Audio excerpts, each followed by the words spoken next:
all I'm getting is just that. So don't worry about it. Yep.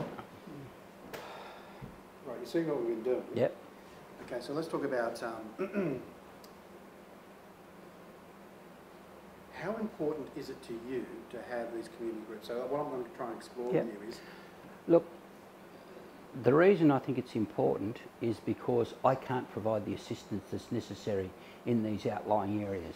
So unless I get them prepared and they become really, storm and flood aware, then, they're just lost. So therefore I can try and get them coordinated, so it's a self-help situation, One of the things that we've heard today is that you really didn't have an idea what was happening in this area in a specific detail. Like, I think with this, since you formed this group up there, you've got a lot more information from the community on what actually happens. So by setting up a community flood group, how's your knowledge increased, or what's your awareness of the hazards to your community? Well, before we formed these groups, because we never debriefed any of these groups or any individuals in these outlying areas after a flood, we all went on perception. So if we had to do a rescue, then it became the centre of the whole universe out there, that there must be a lot of people all in need of rescue and all in need of danger and stuff like that. So what we found was, since I've established this group and I've started talking to the locals, that the issues that I have in my own perception and Brian had as the controller, Tweed Council had in their flood plans, was far in excess of what was actually necessary out there. So it's brought a bit of reality into the... Yeah, because because we only see what happens down here, where once we do flood, we can have up to 5 days of water laying around, we can have issues that are protracted. We assumed that that same issue was probably happening upstream of us, which is not the case. It's the words that come from the community is, our flooding is a matter of hours rather than days. Up quick, peak, down quick, So in a 24-hour cycle, we can flood and clear and be back in our homes getting ready to, to do our after-flood activities, rather than have any protracted period of time. Our roadways are cut off, but within 12 to 24 hours, those accesses are cleared. How hard did you find it to establish these groups? Look, I don't know whether it's difficult to establish groups. I think the matter was to find a key person that was willing to commit to developing it, because as an outsider, and I've lived in this valley for 58 years, so I'm known, but I still haven't got that local content and links that each of these villages have. I know them as in general, but not what their own individual needs are. So I think it's crucial that you have one key player that's prepared to take it on board and run with it, and then we provide them all the assistance we have and the advice we have to get it to happen. But unless you've got that one committed person who's then going to draw people to them and develop the links and the community involvement that holds the group together, an outsider, as a controller, it's not going to happen. Do you remember how it all started? How you actually met Carla this first time? Well, the issues I have was that 2 out of the last 3 floods that I was involved with, the automatic gauges went out, and we had difficulties in knowing what happens, because the key to what happens in Wollumbar rests upstream. So I need the reliability of flood intel that comes down from those areas. So I can say within 3 hours, our predictions are, and I've got a very committed intel team that has history going back to 54 in documenting floods, that will out-predict the bomb into what's going to happen in Wollumbar if the data's there for them to be able to predict. So what was happening is, traditionally the RFS were our backup resources, when they were isolated, but the units out there were becoming micro, 1 and 2 people. The people that were committed to reading the meters were no longer there, so I had to re-establish a meter reader at each of my upper villages in case the automatic gauges went out, and in doing so I approached the people closest to the gauge, and it just happened that Carla was closest to the gauge, and when I interviewed her, it was at the time we were having a lot of publicity with what had happened at Tumbalgum in 2012, and she said, look, I believe we've got an issue here at Ukai, and I'd like to get involved. And I said, look, I'll get on to Jeanette, who's our liaison community awareness officer, and she'll be able to put a meeting together, and then I'll put the input you need to get it happening. In the first meetings, was it just small, just you and Carla? And well, there's Janet and also the community awareness officer from Tweed Shire Council, Shannon, was at the first one, and they did an itinerary and a potential program of events that should happen. They did the initial paperwork, they paid for the distribution of the literature to try and create the awareness so that people would come to the meeting. And I just went there, and basically the first thing I said to them is, if you're expecting assistance from the SES, you aren't going to get it. So, you know, unless you coordinate yourselves, unless you put the input into it and you know how to work, you know, then you can be crying as loud as you like and I just can't get to you. So it's up to you.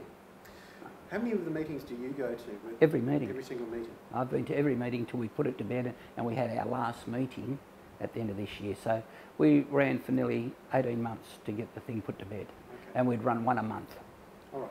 Now, do you think you'll be doing any maintenance meetings? I think only what I want to do, and what I've put across to them, was that they are all intel officers. Every person up every stream, up every road is an intel officer. And what we did in the preparation of it was to create a database for the individual home so that they could document at what happened, what the event was. The water was at my backyard. They go to the bomb and they record what height it was on the UKI gauge. You know? The water was under the house. They record what happened and what time and at the UKI gauge. You know? So what we're going to do then is, you know, I hope to have a debrief at the end of every flood, and the document we prepared as our flood card for UKI and our standard operating procedures are living documents. So at each flood we'll grow the knowledge of what's happening up each of those little tributaries. So the next flood we'll put a further brief out and another standard operating procedure and update what's happened. And then with each flood we will gradually build that every home, if a new buyer comes in, if the owner of that house hands over his flood card, then that owner then knows exactly what's happened in the event of a flood on that property. So it starts from the property, knowing what they need, then growing it to the area, then growing it to the village, then I know what's happening upstream. Wow. Sorry. Wow, that's great. Well, it's simple. It's no big deal. All they've got to do is know what to do. And under this new system, where they've got it, they can just go straight to the UKI gauge and they don't have to hunt around the bomb. They go to UKI flood, which is where all the alerts are going to come on. So they just keep that opened all the time, and then they know straight away. They can look at what the gauge was doing at the time the event happened on their property. So this UKI flood, this website that's been developed, how important do you think it is to have this localised page just for a small village? I think everything we do is back to the future. The old days of the Tweed, the local radio station would set up at the SES headquarters and broadcast from the headquarters. So people were getting local, first-hand information, what was happening up every little creek tributary and every road system. When the radio stations amalgamate and you've got one radio station broadcasting out of Newcastle for the whole of the state, the ability to come to micro is not there. So what happens, they tell you when it's going to flood in Moolumbar, but they don't tell you when it's going to flood at Chillingham, they don't tell you when it's going to flood at UKI or any of those other situations. It's a situation that we've got to develop going back to that localised level and localised information. And what we're hoping to do is, I've had an FM radio group have set up a radio station here at my unit. And we haven't tested it as yet. I've got consent to try it through the system. And what we will then be doing is broadcasting through 88 FM what's happening locally, what's happening up at Chowan Creek, what's happening up the upper reaches of Birrell Creek, yeah? So that if I've got road wardens and I've got people that are feeding me the information that Birrell Creek just gone out of that, I can then broadcast it, because it'll never happen on the ABC and it'll never happen on you know, the telly, because they are looking after the main arterial roads. So what we're saying here then, in effect, is that the SES is becoming predominantly an information provision service, isn't it? Well, it is, only through the bomb and through their warnings, but they all look at the greatest urban hub of threat. No, but what I'm saying with what you're bringing this down to your role and your, and I'm saying yes, yes, is you, is that the fact is that probably the biggest service you can now offer to your community is making them fully aware of what's happening. Yeah, if they're informed, they'll make the right decision. And if they don't have to do it impromptu, if I can go in there and set up a plan and they do it off their cards, that they say, gee, at 4 metres at the last flood on the Yukai gauge, the water was coming up the backyard, I better go down and get the chooks moved. Yeah. At 5 metres it's going to be under my house. They are knowing what's going to happen before it happens because there's a documented plan, and from that document, if they grow it, they'll know exactly what to do when they have to do it. Now, one of the things that I've seen with your plans is the simplicity of them all. How important is that? Well, I think you've got to deem that the person you're talking to is not one that's had years of experience in the SES and knows terminology and knows everything else. They're a person in the street that says, what's happening? Yeah? What's going to happen on my property? And I really can't tell them what's going to happen on their property until the next flood is the baseline. The next flood is the first flood. Until we start documenting stuff at every household, in every region, we can't tell those people what's going to happen on their properties because they are the only ones that can gather the information. Do you find that because you've got a high flood incidence rate here, that people are more in tune to do this kind of work? I think it was, and I think, again, I can only speak what's happened here in the urban township of Wollongbar because I've lived here and I've had businesses here. We knew that January, February was our flood season. We knew why we had 14-foot ceilings in our shops because we didn't have levees. So, soon as it looked like flooding and we'd get the word that Yukai had so much rainfall, Chillingham had so much rainfall, we'd say, we've got 3 hours. The scaffolding would go up, the stock would be picked up and put up 12 feet off the ground, and we were ready for a flood. And as it come out, we would hose the shops out and we would be business within 24 hours. Did it with shoe shops, food shops, we had a system in place because it was flooding regularly. We put up levees and we get the false security that it's never going to happen again. A lot of the businesses, people don't even live within striking distances of their businesses. They're living on the Gold Coast and commuting to Moolumbar to open up a business.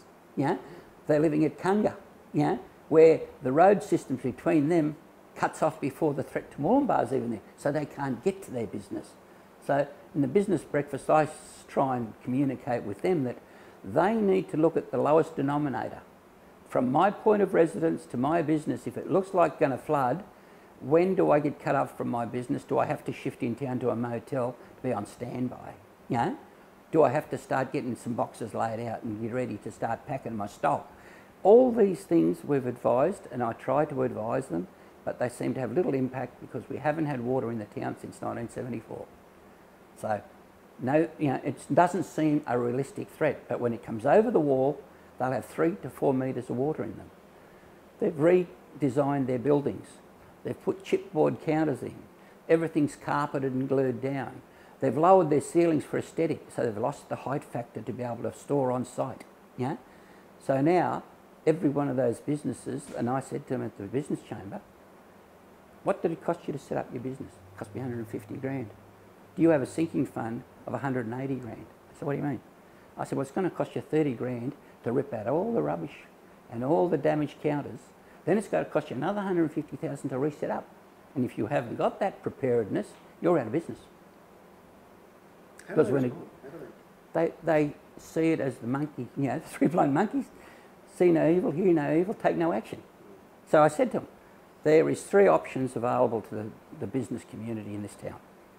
They can store on site if they've got the height factor. They can go upstairs, there's a 2nd story, they can carry it upstairs.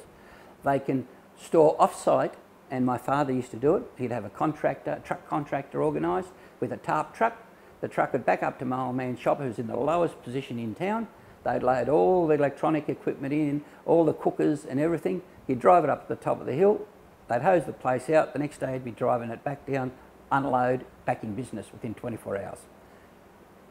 I said, there's a lot of contractors here who are interstate truckies now with B-doubles and all these nice new sliding doors on them. So you've got the opportunity to get out there and contract these people because they can't run their businesses when they're cut off all over the place. So they've got the resources sitting idle. If you contract them, then all you need to do is the ability to shift your stock from your shelf to the back of a tarp truck and move the tarp truck out of the road. Bring it back in when you've done it. The third was to find a flood-free storage facility within the town. And looking around, the only thing I could identify was a 3-tier car park the council's now developed. First tier floods, the top tier is open to the weather, but the second tier provides a covered car park storage facility. So I suggested that they get together as a business chamber and organise that they have some timber or battening put up so they could then tack tarps around their peripherals so they didn't lose at least one bay from water flowing. And then all they needed to do, and there's four forklifts which are road registered, because the council's in its wisdom sees that, gee, it's flooding, but if that vehicle, that bloody forklift isn't road registered, then it shouldn't be on the road. Yeah.